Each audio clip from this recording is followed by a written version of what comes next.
The New Mexico territory lay sprawled beneath a canopy of stars so thick they seemed to press down on the earth like a blanket of silver dust. Marcus Reeves sat his horse on a low mesa overlooking the Rio Grande Valley, listening to the night sounds, the distant yip of coyotes, the rustle of wind through sage, the soft murmur of water flowing over stone. He had been riding for 3 days straight, carrying dispatches from Fort Union to the territorial capital in Santa Fe, but something had drawn him off the main trail to this lonely overlook. Below him, perhaps 2 miles away, the small pueblo of San Miguel de las Flores, nestled against the riverbank like a collection of adobe jewels glowing softly in the moonlight. Marcus had stopped there once before, months ago, when his horse had thrown a shoe.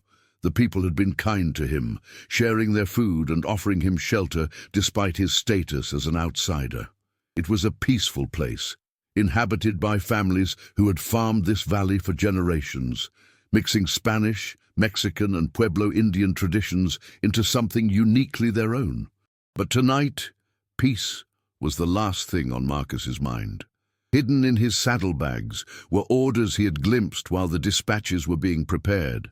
Orders for a military sweep of the valley, designed to root out what the territorial governor called insurgent elements, hiding among the civilian population. Marcus knew what that meant in practice. It meant soldiers would descend on villages like San Miguel, searching for weapons and contraband, interrogating men who might have fought with the Mexican forces during the recent war, and generally terrorizing people whose only crime was trying to live their lives in a land that had changed flags too many times in recent memory. The orders were sealed, not meant for his eyes, but Marcus had a talent for reading upside-down writing and a habit of paying attention to things that weren't his business. What he had seen made his stomach turn. The sweep was scheduled for dawn, just hours away, and the commanding officer had made it clear that resistance of any kind would be met with lethal force. Marcus sat his horse in the starlight, torn between duty and conscience. He was a civilian contractor, not a soldier, but he had taken an oath to deliver military dispatches without interference. Opening them or acting on their contents would be a federal crime, punishable by imprisonment or worse. But the alternative was to sit silently while innocent people were subjected to what amounted to a military assault on their homes. He thought of Maria Sandoval, the elderly woman who had bandaged his scraped knee when he fell from his horse during his previous visit. Of Father Miguel, the village priest who had blessed his journey and asked for news of the outside world. Of the children who had gathered around him, wide-eyed with curiosity about the tall gringo who spoke their language with a Texas accent. The decision, when it came, felt less like a choice than an inevitability. Marcus had seen too much injustice in his 31 years, had stood by silent while powerful men crushed those who couldn't defend themselves. He wouldn't do it again. He urged his horse down the steep trail toward the village, following paths that were barely visible in the darkness. The silence seemed to amplify every sound, the soft fall of hooves on packed earth, the creak of leather, his own breathing. As he approached the outskirts of San Miguel, dogs began to bark, and he saw lamplight flicker in several windows. The village was laid out in the traditional pattern, with adobe houses arranged around a central plaza, dominated by a small church. Most of the buildings were dark, their inhabitants asleep and unaware of what was coming with the dawn. Marcus tied his horse to a post near the church and walked across the plaza, his spurs jingling softly with each step. He knocked on the door of what he remembered as the largest house, home to the unofficial leader of the community. After a few moments, the door opened to reveal an elderly man holding a candle, his grey hair mussed from sleep and his eyes wide with surprise. "Senor Reeves," Don Fernando Herrera blinked in confusion. "What brings you here at such an hour?" Marcus glanced around the plaza, making sure they weren't being observed. "Don Fernando, I need to speak with you urgently. May I come in?" The old man stepped aside, ushering Marcus into a simple but comfortable room furnished with handmade chairs and decorated with religious icons. Don Fernando's wife appeared in a doorway, wrapped in a shawl and looking concerned. "Forgive the intrusion," Marcus said, removing his hat, "but I bring warning of danger. You must gather the village council immediately." Don Fernando's expression grew grave. What kind of danger? Marcus took a deep breath, knowing that his next words would make him a traitor in the eyes of the law. "Soldiers are coming. A full company, maybe more. They'll be here at dawn, searching for weapons and insurgents. Anyone who resists will be shot." The old man sat down heavily, his face pale in the candlelight. "How do you know this?" "I carry dispatches for the territorial government. I've seen the orders." Marcus leaned forward urgently. "Don Fernando, you have maybe 3 hours before they arrive. You need to hide anything that could be construed as contraband.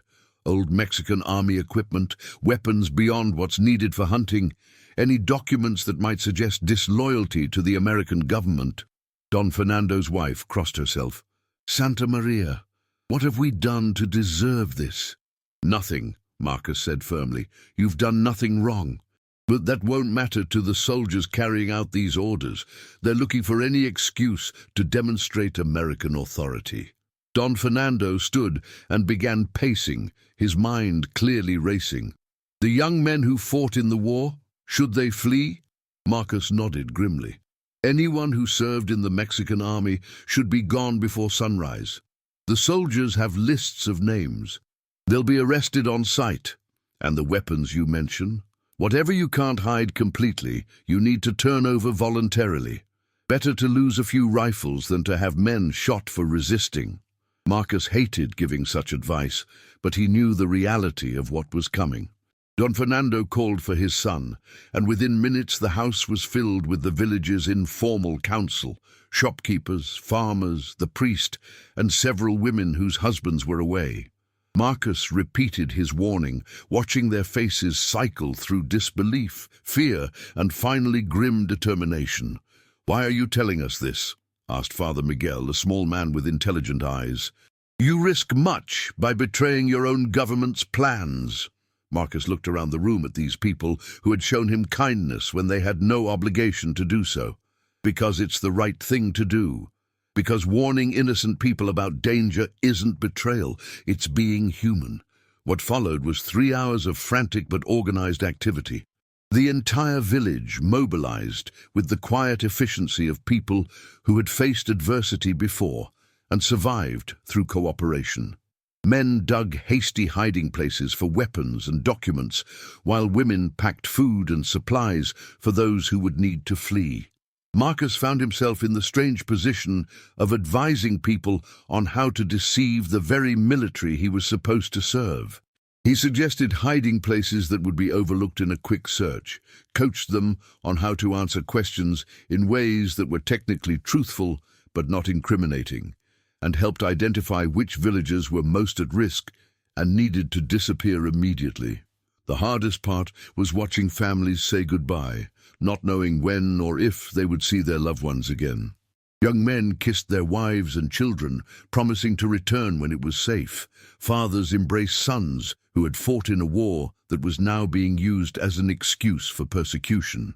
"Take this," said Carmen Herrera, Don Fernando's daughter, pressing a small silver cross into Marcus's hand, "for protection and to remember us when you continue your journey." Marcus looked at the cross, feeling the weight of more than just the metal. "I won't forget any of you." As the eastern horizon began to lighten, Marcus prepared to leave. His official route would take him around the village, allowing him to appear surprised when he encountered the military column that was surely approaching from the north. Don Fernando clasped his hand firmly. "You have saved lives tonight, Señor Reeves. My people will not forget this kindness." "Just stay safe," Marcus replied. "And remember, you know nothing about any warning. I was never here." Marcus rode out of San Miguel as the last of the fleeing men disappeared into the pre-dawn darkness. The village looked peaceful in the growing light, with only the unusual emptiness of the streets suggesting anything was amiss. He circled around to intersect his original route, then waited. The soldiers arrived an hour after sunrise, 2 full companies of cavalry, their blue uniforms brilliant in the morning sun and their weapons ready for trouble. Marcus watched from a hillside as they surrounded the village, their movements precise and professional. From this distance, it looked like a military exercise, but he knew the terror it was causing among the people below. "Halt! Identify yourself!" The challenge came from a young lieutenant who had spotted Marcus on the ridge. Marcus rode down slowly, his hands visible and his expression carefully neutral. "Marcus Reeves, civilian courier. I'm carrying dispatches from Fort Union to Santa Fe." The lieutenant examined his papers while the column continued toward the village. "What are you doing up there?" "Resting my horse and checking my route. That's San Miguel de las Flores down there, isn't it?" Marcus kept his voice casual, as if he had just noticed the village for the first time. "Yes, we're conducting a security sweep. You'll need to stay clear until we're finished." Marcus nodded and fell in with the supply wagons at the rear of the column, watching the operation unfold with a mixture of relief and anxiety. The soldiers entered the village in force, searching houses and questioning residents. But because of the warning he had provided, they found almost nothing. The weapons cache they discovered was small and obviously intended for hunting. The documents they confiscated were routine business papers and family correspondence. Most importantly, the men they were looking for had vanished like smoke on the wind.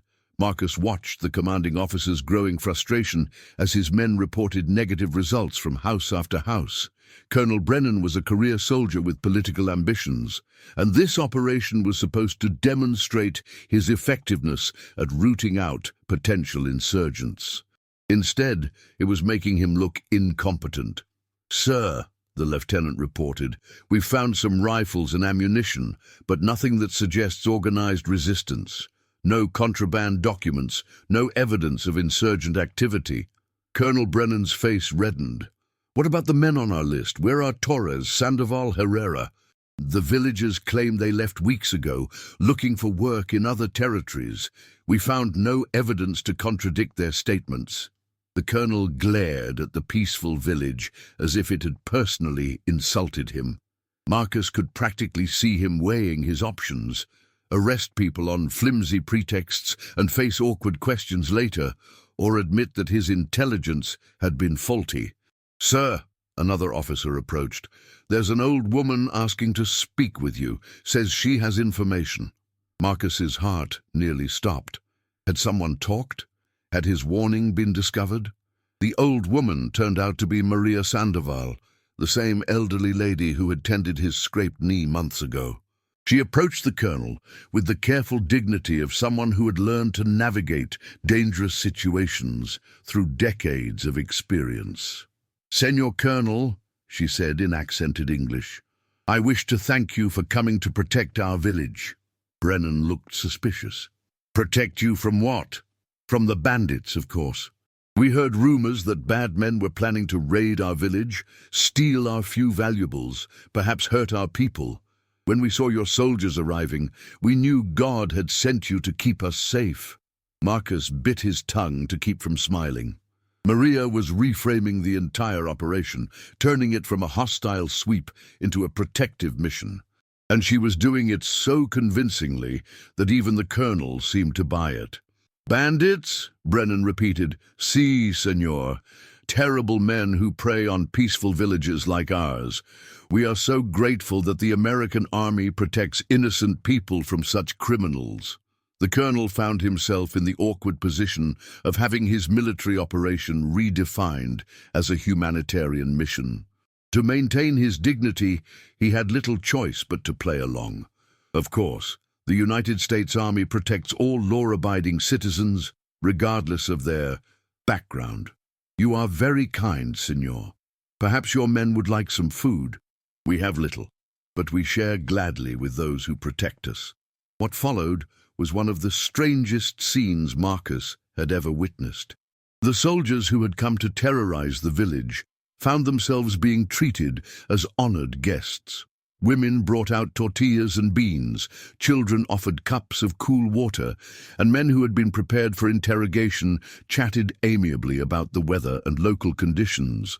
The colonel, completely outmaneuvered by village hospitality, had no choice but to accept graciously and pretend that this had been his intention all along. Within hours, what should have been a violent confrontation had transformed into something resembling a community festival.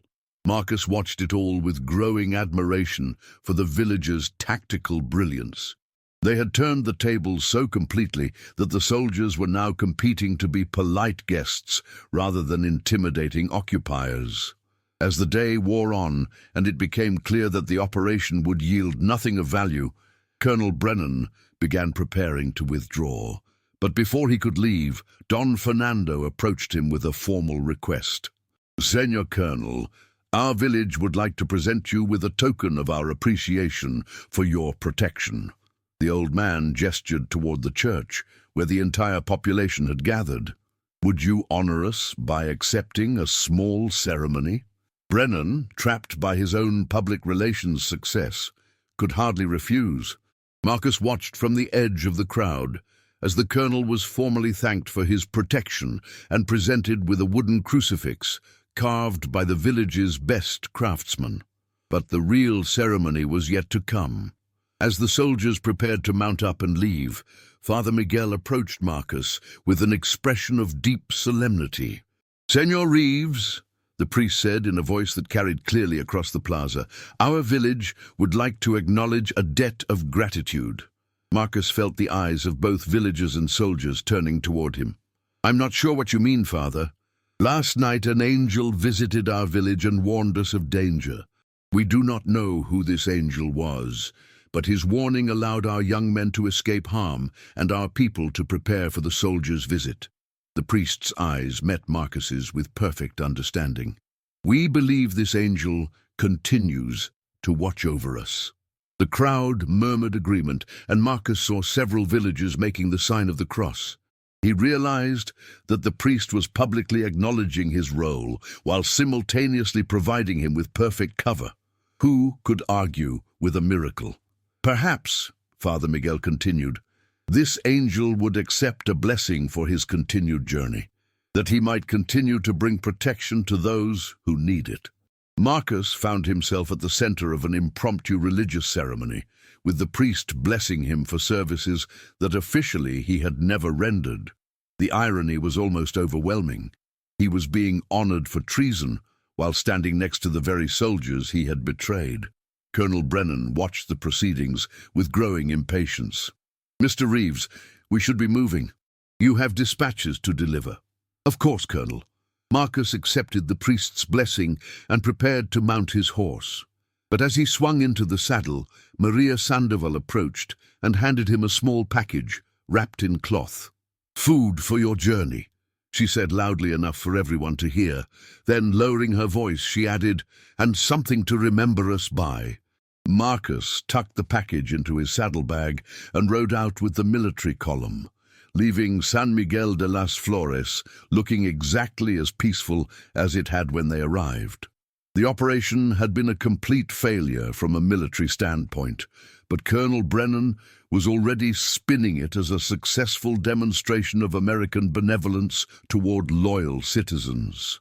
Miles down the trail, when the soldiers had stopped to rest their horses, Marcus unwrapped Maria's package. Inside the food, he found a letter written in careful Spanish, signed by every adult in the village. It was a formal document, but its message was simple. Marcus Reeves was hereby adopted as a son of San Miguel de las Flores, with all the rights and responsibilities that entailed. The letter explained that the village council had met in emergency session after the soldiers left and unanimously voted to grant him honorary citizenship. As a son of the village, he would always have a home there, would be defended by its people as they would defend their own family, and would be remembered in their prayers and stories for generations to come. Marcus stared at the document for a long time, feeling something shift inside him. He had grown up an orphan, never knowing his real family, and had spent his adult life as a drifter with no permanent ties to any place or people.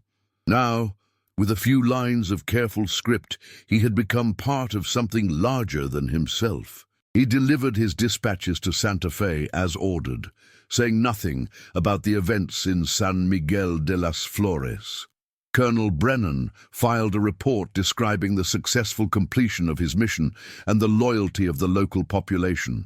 The territorial governor was pleased that the operation had proceeded without incident and began planning similar protective sweeps in other regions. But Marcus was done being a courier for a government that terrorized its own citizens. He resigned his position, claiming a desire to try his luck in the California goldfields. Instead, he rode back toward the Rio Grande Valley, carrying with him the silver cross Carmen had given him and the adoption papers that made him a son of San Miguel.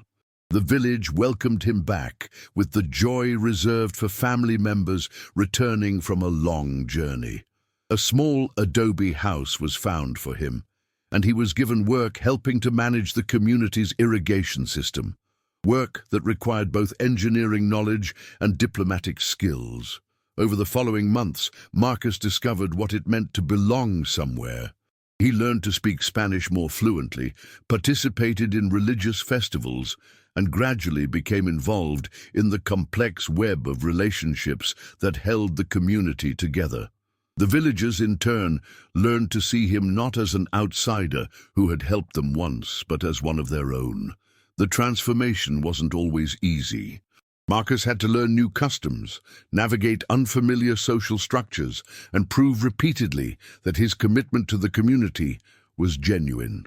Some villagers remained suspicious of his motives, wondering if he was a government spy or simply a drifter who would leave when things became difficult. But Marcus's actions spoke louder than words. When disputes arose with neighboring communities, he served as a mediator who understood both Anglo and Hispanic perspectives.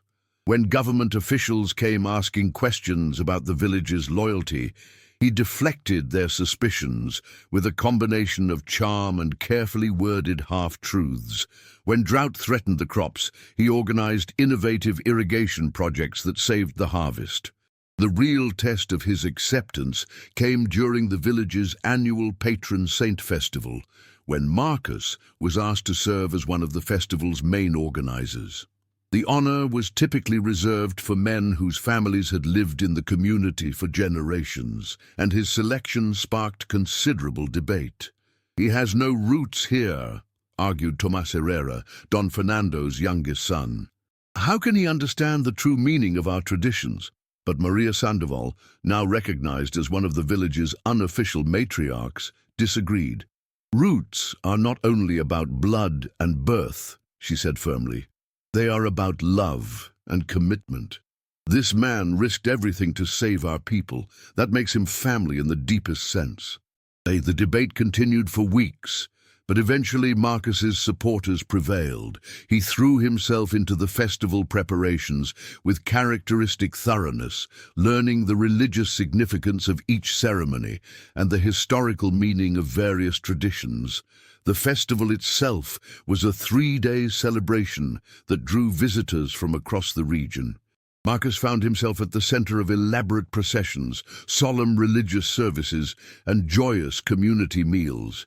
But the most meaningful moment came when Father Miguel formally blessed him as a son of the village in front of hundreds of witnesses.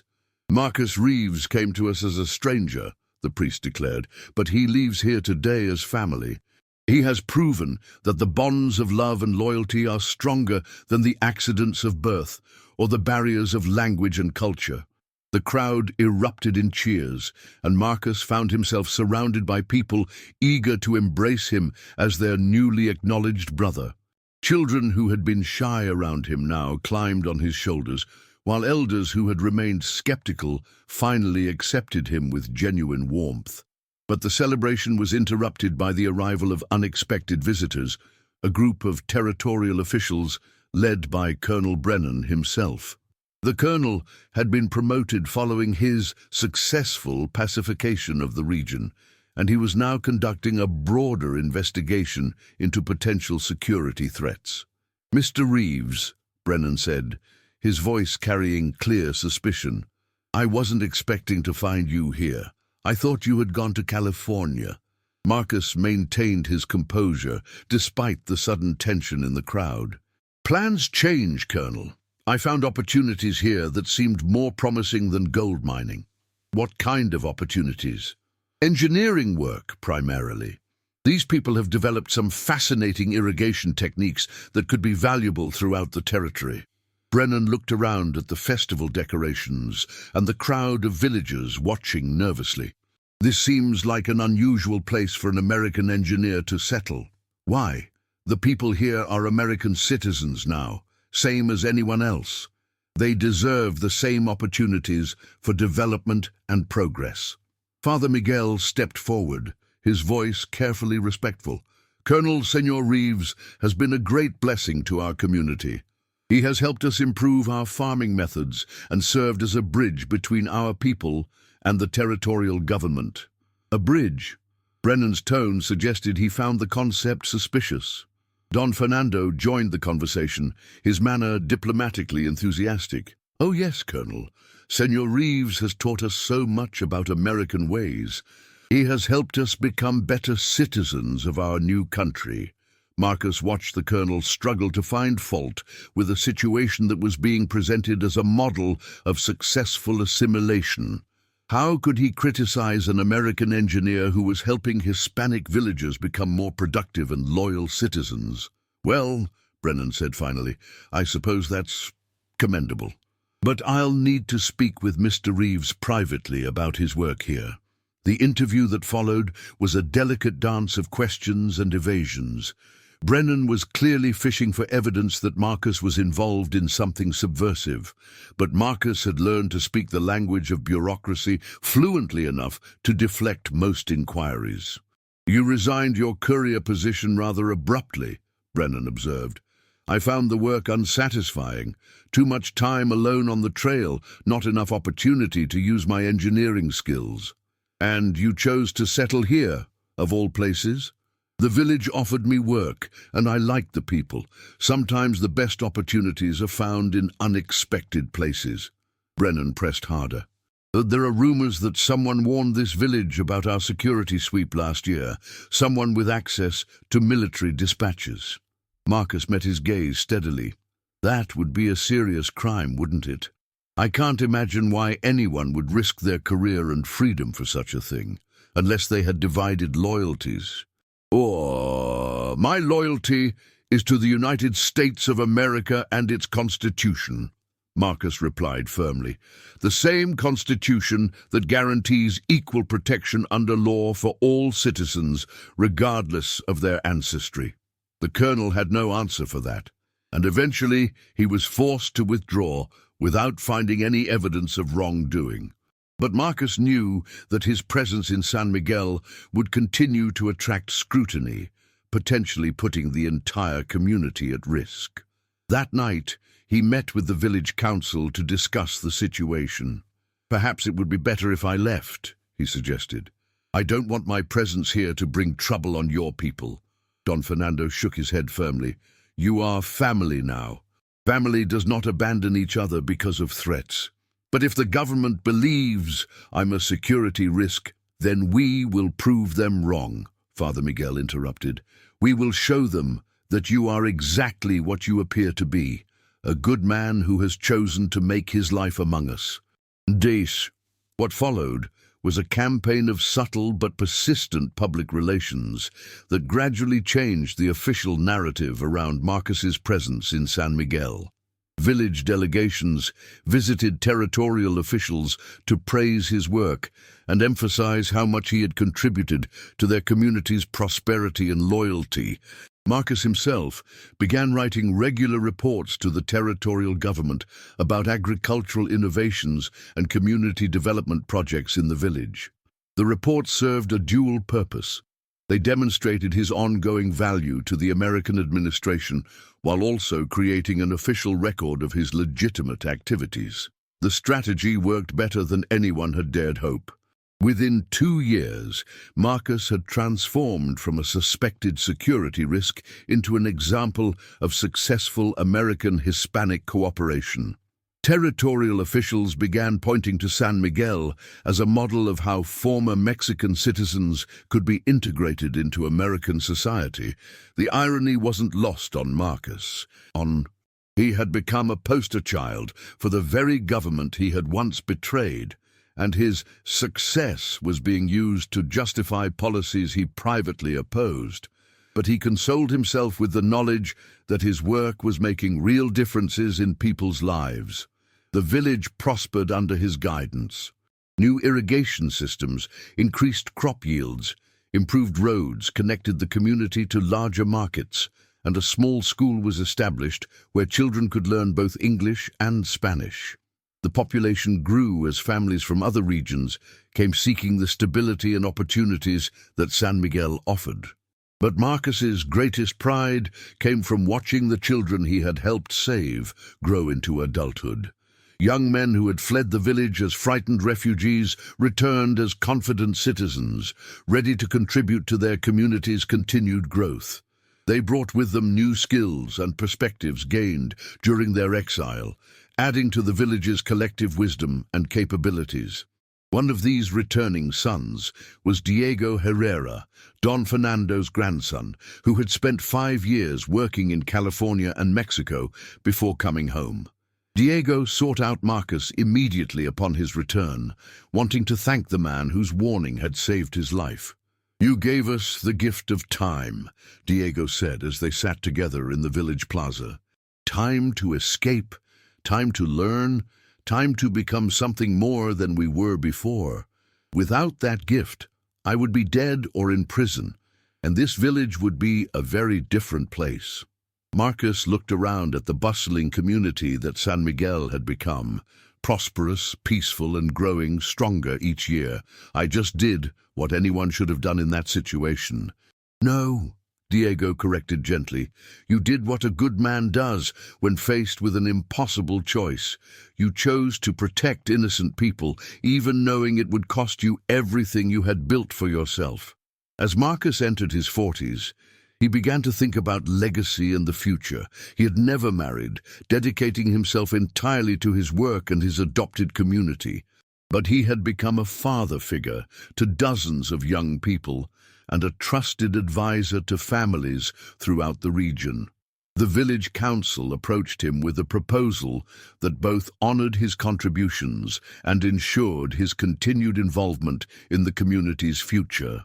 They wanted to establish a permanent position for him, something like a mayor or community coordinator that would formalize his role as a bridge between San Miguel and the outside world.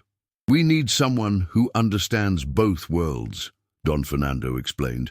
"Someone who can speak for us with government officials and help us navigate the changes that are coming." Marcus accepted the position, though he insisted it should be subject to regular review by the villagers. He had learned too much about the dangers of unaccountable authority to feel comfortable with a permanent appointment. His new role took him throughout the territory, representing not just San Miguel, but Hispanic communities across the region. He became known as a man who could solve problems without creating new ones, who could find common ground between groups that seemed to have nothing in common.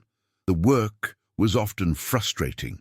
Prejudice ran deep on both sides, and there were times when Marcus felt like he was trying to build bridges across an ever-widening chasm.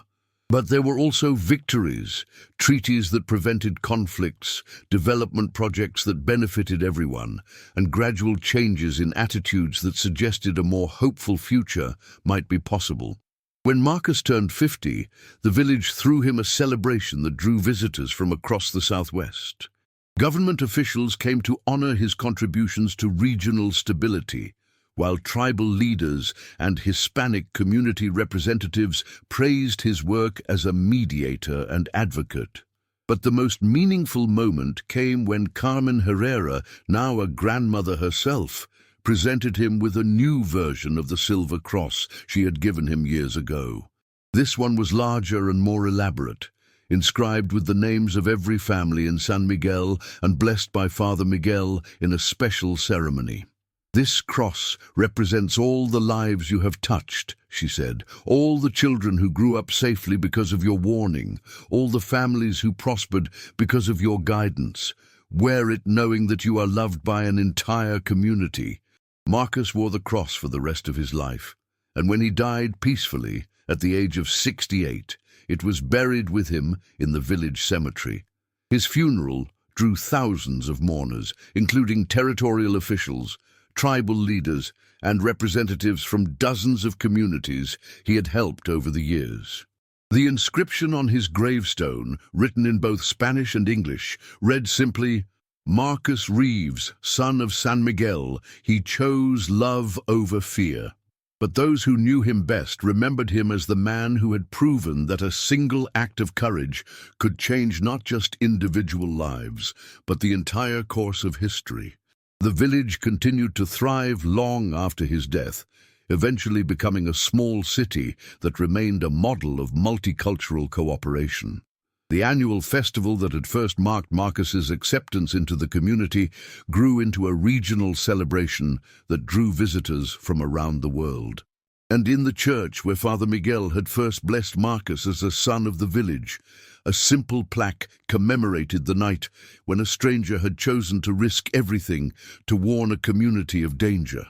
The plaque bore a quote from Marcus himself, taken from a speech he had given years later. "We are not strangers, divided by the accidents of birth and history. We are neighbors, united by the choices we make and the love we show for one another."